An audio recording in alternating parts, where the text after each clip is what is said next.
do it this time. Let render a slate. Except you All right. can't cover up the numbers. See, there's stuff written on this side that we gotta see. Oh, yeah. Move it. Can you make, there you go.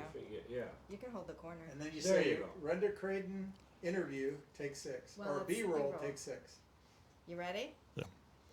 Render Run the Crayton. Crayton B-roll, take 6.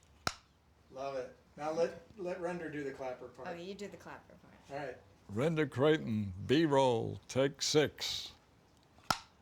I've always wanted to do that. Bucket list. Check it off your bucket list. That's going on the behind the scenes clip. That's fantastic. That was one of the best things we've done to date. Okay. So tell me about this photograph you have in front of you. Well, since the Vietnamese knew that I was a senior ranking officer in the camp, and they tried to shut me down and keep me from communicating, so they shuffled me around to different places in the camp where they thought that they could shut down any communications that I could have with the other prisoners. And, you know, for example, one point they put me in a room inside of a large building, and it was an inside room. It was just a closet inside the room, inside the building. And I was still able to communicate through notes that we would leave, and also by stamping on the ground with the tap code. So I think they finally just decided they'd had enough. So they put me in this.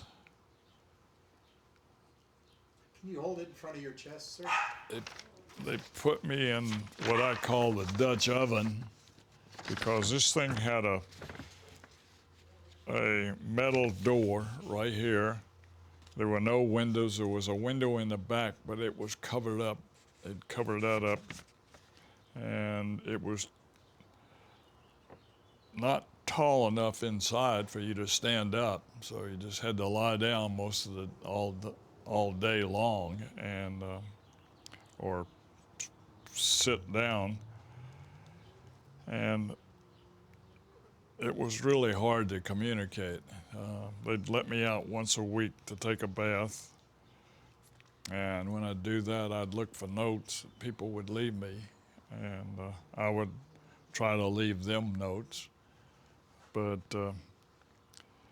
so I could peep out from beneath the door that was there, and I noticed that the river that ran by the camp was filling up and looked like it was getting ready to overflow. So shortly thereafter, they came in and they took us all out of Sante and took us back to Wallow. And I don't know why they did it. I don't know whether they thought the river was going to flood and we would be in jeopardy there or just what. But anyway, they took us back to Hanoi, and that was the end of Sante. And how long were you in this hut? 3 months. What season was it? And it was hot.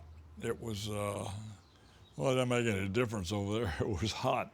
And the sun would beat down on that metal door, just make it that much hotter. And I was in pretty bad shape. I had heat rash all over me, and wasn't anything you could do about it. But so I tried to just be as still as I could during the day, and at night when it cooled off a little bit, then I could move around some. But And how did you come by this photograph, sir? I went back to Vietnam about, I don't know, must have been, it had to be 20 years ago, with a group of guys. And we went to Sante, and I was bound determined I wanted to see if this place really existed. I mean, I thought maybe I just dreamed that, and it was so bad. And sure enough, I I walked on the grounds, and this was the first thing I saw was this place. And I said, "Oh boy, it was real." So anyway, that was the story of my solitary confinement in the Dutch oven. So Beautiful, sir. Thank you so much. Ready? All right, I'm cutting.